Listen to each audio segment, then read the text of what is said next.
Parece el escenario de una obra teatral, pero sucedió realmente hace 19 siglos. Un terremoto sacudió la medianoche. Las puertas de la prisión quedaron abiertas de par en par. El carcelero, temiendo que todos los prisioneros hubieran escapado, tomó su espada y estaba a punto de quitarse la vida. Pero uno de los prisioneros le gritó: «No lo hagas, todos estamos aquí».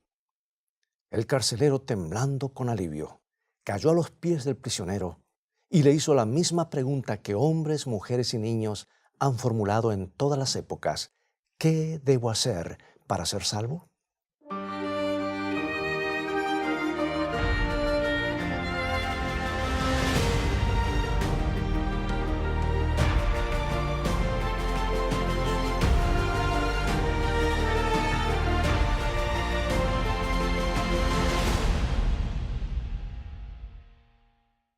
Imagina que eres un periodista de un periódico de la antigua Jerusalén, hace unos 19 siglos atrás. Se ha corrido el rumor de que Jesús de Nazaret está en la ciudad y quieres ser el primero en lograr una entrevista. Entonces garabateas algunas preguntas en tu libreta y sales a buscar a este maestro del que tanto se habla. Déjame advertirte que puedes llegar a olvidarte de tus preguntas. Hasta podrías olvidarte de por qué estás allí. Porque este hombre llamado Jesús tiene una manera de captar la atención que la gente se olvida de todo. En cierta ocasión, la multitud quedó tan absorta con sus enseñanzas que lo escuchó todo el día y se olvidó de comer. Entonces Jesús les recordó que debían tener hambre y proveyó alimentos para todos. Una vez sus enemigos enviaron oficiales de la ley con la orden de arrestarlo. Volvieron con las manos vacías. Cuando le preguntaron por qué, simplemente respondieron: «Nadie nos ha hablado como este hombre». Y allí estaba la mujer samaritana que llevó su cántaro a la fuente para sacar agua. Jesús estaba descansando en ese lugar y comenzó a hablar con ella acerca del agua de vida. Ella quedó tan fascinada por lo que le dijo que se olvidó de su cántaro, se olvidó de sacar agua, se olvidó de darle a Jesús el agua que le había pedido para beber. En vez, corrió donde estaban sus amigos y les dijo: «Venid a ver este hombre». Y la forma en que lo dijo, el tono de voz, la autenticidad de su emoción, el cambio evidente en esta mujer a la que conocían tan bien, todas esas cosas fueron tan convincentes que vinieron en grande número para ser irresistiblemente atraídos hacia él, al igual que lo había sido esa mujer. Sí, nunca ha sentido la gente tanta fascinación por un hombre. Pero no es de sorprender, porque nunca antes o después ha existido una persona tal. Jesús caminaba cierto día por el mar de Galilea. Vio a dos hombres pescando en un bote. Les dijo: «Síganme». E inmediatamente, sin formular ninguna pregunta, dejaron el bote y las redes y lo siguieron. Pasó junto a la mesa de un cobrador de impuestos y le dijo: «Sígueme». Y el hombre, sin dudarlo, dejó su lucrativo negocio y lo siguió. Una mujer enferma, empujada por la multitud, se propuso, aunque más no fuera, tocar la punta de su manto cuando él pasara por allí. Y lo hizo, y fue sanada. Un hombre de muy baja estatura se trepó a un árbol para poder ver al maestro a su paso por allí. Y Jesús elevó la vista y le dijo que iba a cenar con él aquella noche. En ese instante convirtió a Zaqueo en un devoto seguidor. Vez tras vez sus enemigos se mezclaron entre la gente con el propósito de atraparlo en sus propios dichos. Pero él los atrapó a ellos. Había un hombre llamado Nicodemo, prominente en la comunidad religiosa. Había escuchado mucho acerca de Jesús. Evidentemente, ese maestro de Nazaret no había asistido a las escuelas reconocidas, pero también era evidente que tenía mucha agudeza. ¿Por qué no propiciar el encuentro de dos grandes intelectos? Nicodemo creía que él era uno de ellos. Entonces Nicodemo decidió hablar con Jesús. Fue de noche para evitar las críticas de sus colegas.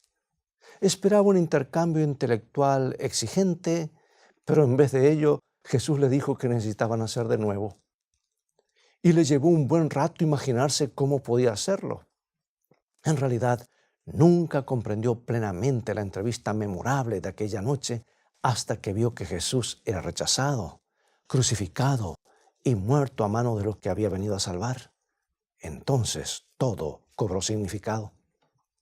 Lo extraño y también lo maravilloso es que, aunque Jesús murió en la cruz en aparente derrota, olvidado hasta por sus propios discípulos, su muerte atrajo a más seguidores que los que atrajo su vida. Pero esto no es sorprendente, porque cuando la tumba no pudo retenerlo, cuando salió de ella como conquistador sobre la muerte, los hombres comenzaron a comprender quién era. Empezaron a comprender que habían crucificado al Hijo de Dios y comenzaron a preguntar, ¿qué haremos? Y un hombre llamado Pablo, perseguidor de los cristianos, tuvo una visión de Jesús mientras estaba en camino a Damasco. E inmediatamente le preguntó, ¿qué debo hacer? Y Pablo comenzó a predicar que Jesús era exactamente quien decía ser, el Hijo de Dios. Y el carcelero en Filipo le preguntó, ¿qué debo hacer para salvarme? Y los hombres han estado preguntándose lo mismo desde entonces. ¿Qué es exactamente lo que tenemos que hacer para ser cristianos? ¿Cómo se hace para aceptar a Cristo y ser su seguidor? ¿Qué es lo que implica? Es muy fácil desarrollar todo el tema, pero lo que tú realmente quieres saber es ¿cómo? ¿Cómo me convierto en cristiano? ¿Qué es lo que tengo que hacer? ¿Cuánto costará? ¿Qué clase de compromiso debo asumir? ¿Es el cristianismo una religión tipo hágalo usted mismo que viene junto con las instrucciones para armar todo? ¿Es un conjunto de reglas a las que deben suscribirse los seguidores de Jesús?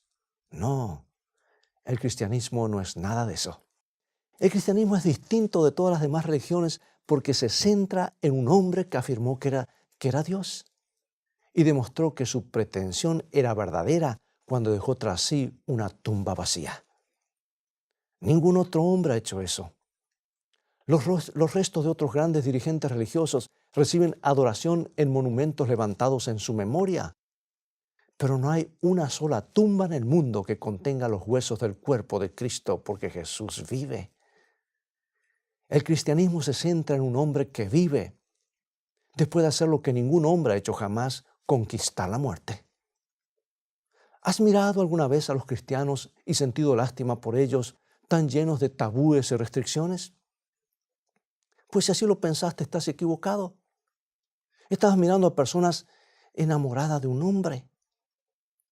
Lo que estuvieran haciendo, lo que estuvieran dejando de hacer, no era producto de sus tabúes, era por amor a un hombre. Si te maravillaste del cambio que viste en sus vidas, no fueron las reglas las que lo lograron, fue el amor por un hombre. Por eso pregunto, ¿cómo se llega a ser cristiano? ¿Cómo se logra? Primero, tienes que mirar. Jesús lo dijo por medio del profeta Isaías, capítulo 45, versículo 22. Mirad a mí y sed salvos. Y Juan el Bautista dijo de Jesús, San Juan 1, 29, he aquí el Cordero de Dios que quita el pecado del mundo. El apóstol Pablo dijo en Hebreos 12:2, puesto los ojos en Jesús, Pilato, el gobernador romano, no se dio cuenta, pero estaba predicando el evangelio encapsulado en solo 4 palabras cuando dijo, he aquí el hombre. ¿Y qué vemos cuando lo miramos? ¿Nada más que un buen hombre? ¿Un gran maestro? ¿Un activista que cometió un error en sus relaciones públicas e hizo que lo mataran? ¿Un actor? ¿Un mártir? No. Vemos a un hombre que dijo que era el Hijo de Dios. Y hay solo 2 opciones. Fue quien dijo ser o mintió. Ahora, si mintió, no era un buen hombre. Por lo tanto, no es posible que Jesús haya sido solo un buen hombre. O fue quien dijo que era, o fue el más grande impostor que se haya conocido jamás. Vemos a un hombre que vino a mostrarnos cómo es Dios.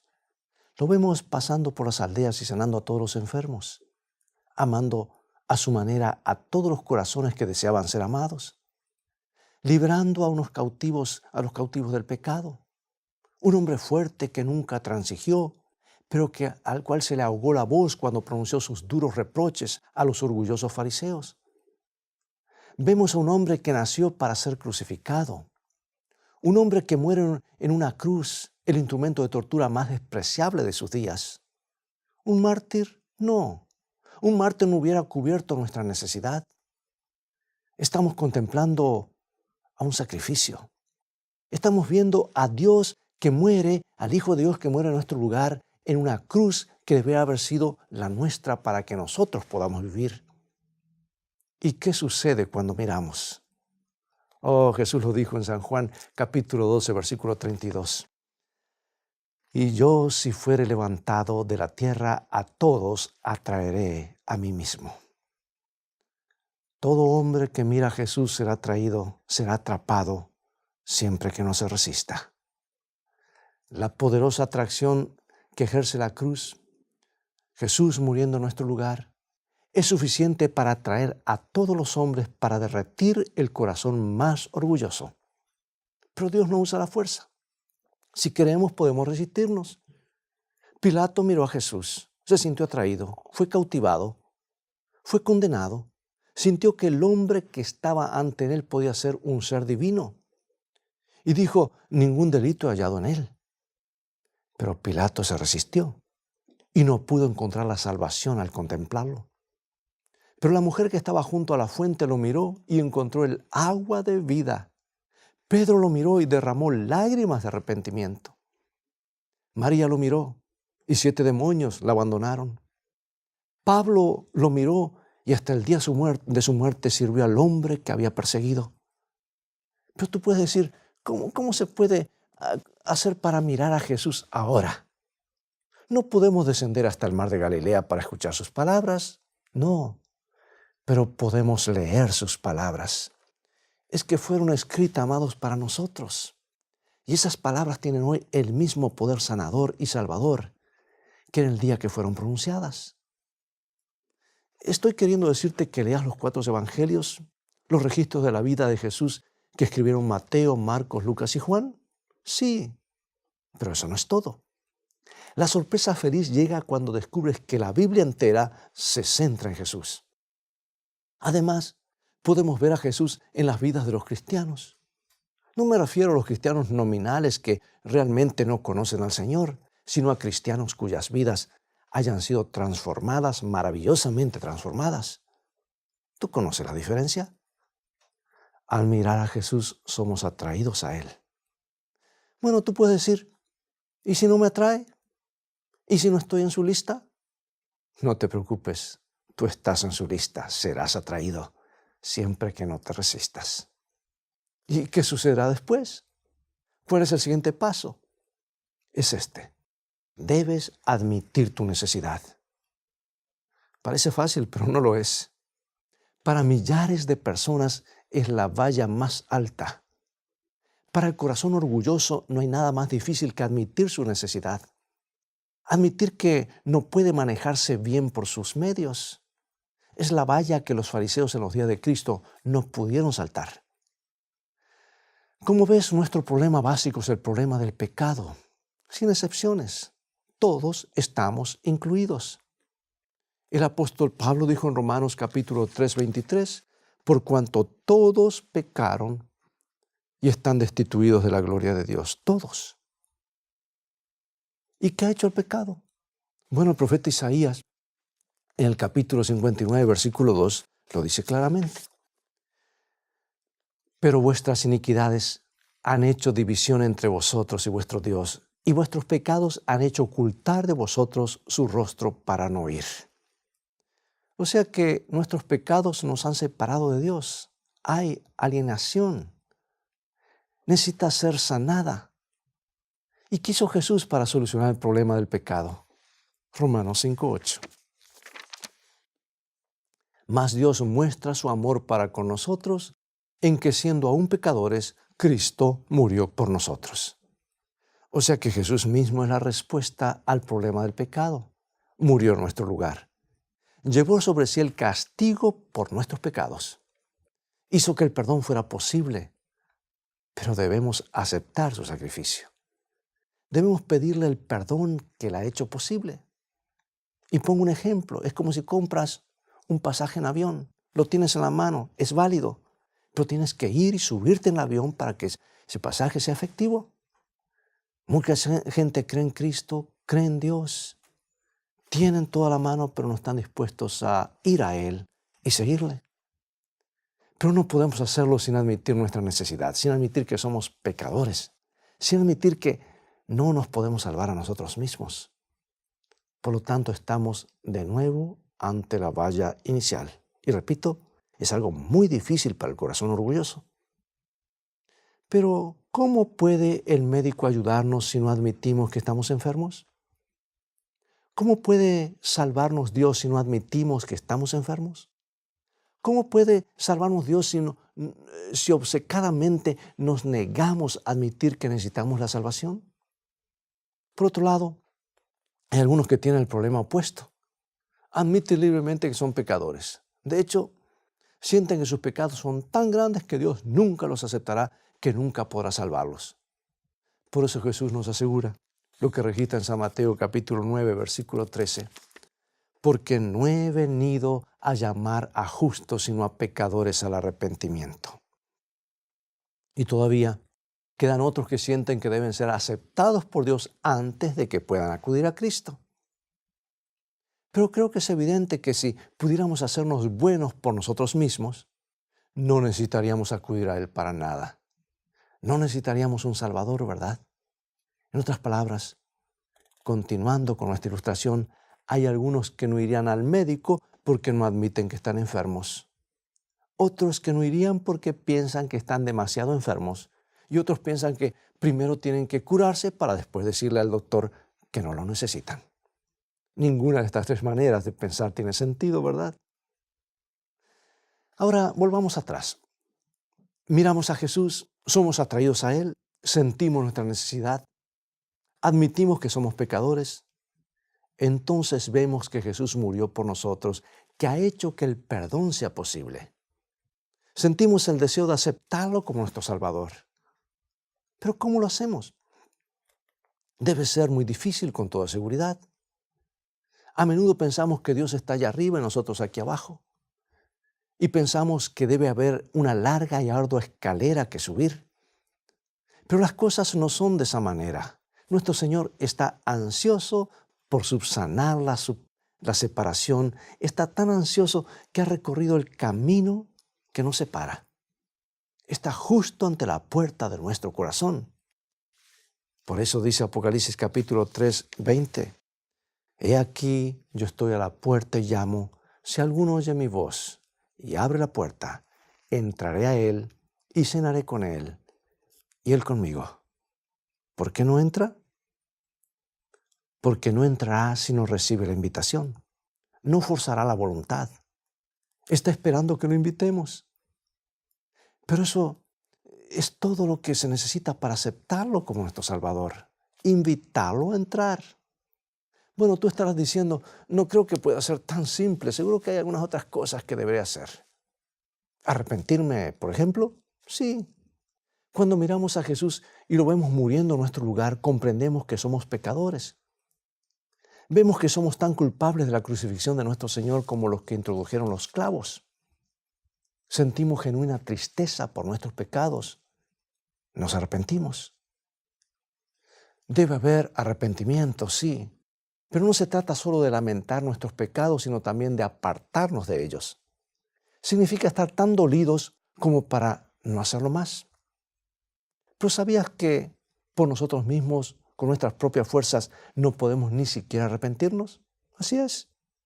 Escucha lo que dice el apóstol Pedro con relación a Jesús. Y está en el libro de Hechos, capítulo 5, versículo 31. A este Dios ha exaltado con su diestra por príncipe y salvador, para dar a Israel arrepentimiento y perdón de pecados. Bueno, ahí lo tienes. Nuestro Señor nos da el arrepentimiento y también nos da el perdón. Ambos son un don, un regalo. No podemos lograr ni el uno ni el otro por nosotros mismos. Pero tú te preguntarás, bueno, ¿cómo nos da Dios el arrepentimiento? ¿Cómo nos llega? Bueno, el apóstol Pablo nos da la respuesta, Romanos 2:4. Su benignidad te guía al arrepentimiento. Otra vez nos llega por mirar a Jesús, ver su bondad, su increíble amor, su disposición a salvarnos, aunque no lo merezcamos. Es el resultado natural de mirar a Jesús y no resistirnos. Entonces, junto con el arrepentimiento y con la misma naturalidad, vendrá la confesión. Pedirle perdón a Dios y creer que nos lo da, nos sintamos distintos o no. Eso es lo que tenemos que comprender. Podríamos tener que pedirle perdón a otras personas, pero solo si las hemos ofendido. Y puede ser que necesitemos arreglar algunas otras cosas. Entonces viene la obediencia, porque esa es la prueba de nuestro amor. Por eso Jesús dijo en San Juan 14:15, si me amáis, guardad mis mandamientos. Todas esas cosas son el resultado natural de mirar a Jesús. Y ahora, para concluir, quiero decirte que la vida cristiana no es una serie de difíciles tareas que Dios nos exige. Más bien, la vida cristiana es una serie de cosas maravillosas que Dios ha hecho por nosotros, pero que Él no podría hacer ni hará sin nuestro permiso. ¿Quiere decir que no tenemos que hacer nada? No. Los milagros, las cosas que no podemos hacer por nuestra cuenta, le pertenecen a Dios. Las decisiones, las elecciones, la entrega completa nos corresponden a nosotros. No quiere decir que nuestra parte sea fácil. Repito, admitir su necesidad no le resulta fácil al corazón orgulloso. El sometimiento a Cristo no es fácil. Las elecciones y las decisiones no siempre son fáciles. Pero si las tomamos, si elegimos permitírselo, Él realizará los milagros. Si se lo pedimos, si se lo permitimos, nuestro Señor obrará el milagro del nuevo nacimiento del que le habló Nicodemo en aquella entrevista nocturna. Nos dará nuevos corazones y nos hará personas nuevas. El apóstol Pablo escribió de esta manera en su segunda carta a los Corintios, capítulo 5, versículo 17, de modo que si alguno está en Cristo, nueva criatura es. Las cosas viejas pasaron y aquí todas son hechas nuevas.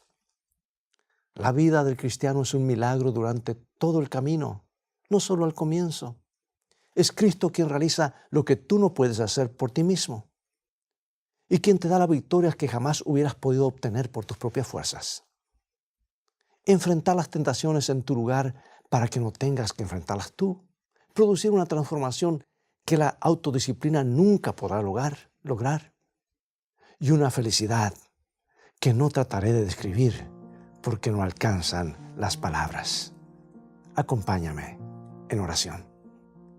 Señor Jesús, queremos hacer eso simplemente y sinceramente, sin demora. No tenemos mucho para ofrecerte, Señor. Tan solo tómanos como somos sin ningún pretexto. Sálvanos hasta lo más profundo.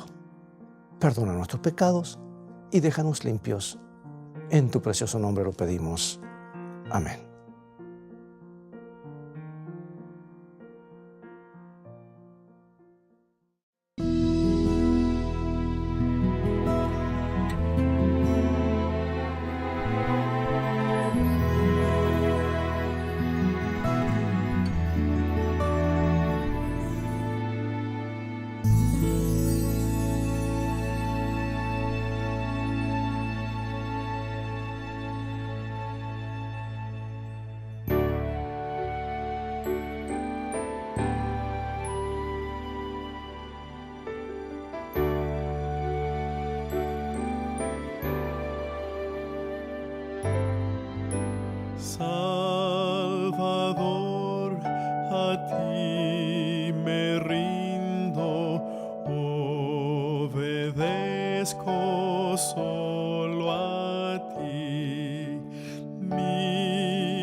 gozoso encuentro en Cristo, cuánta paz a mi alma da.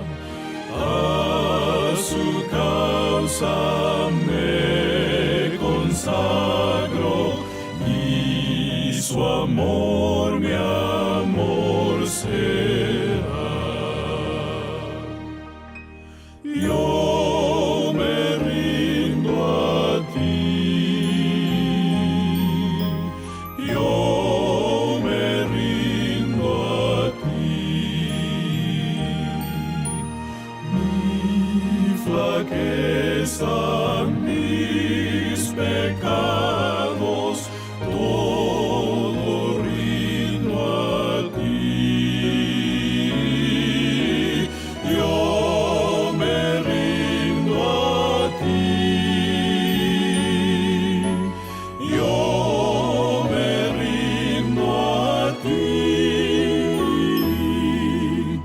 Mi flaqueza, mis pecados, todo rindo a ti. Mi flaqueza, mis pecados,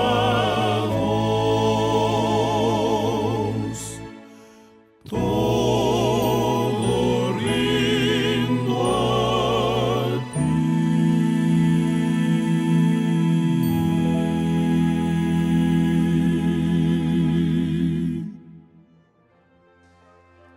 Bien amigos, es todo el tiempo que tenemos por hoy. Ha llegado el momento de despedirnos. Te invito a mirar a Jesús, contemplarlo al estudiar su palabra. Visítanos en nuestro sitio de internet escritoestá.tv, donde podrás obtener una variedad de estudios bíblicos. Mientras tanto, Dios te bendiga y te guarde. Y recuerda, escrito está, no solo de pan vivirá el hombre, sino de toda palabra que sale de la boca de Dios.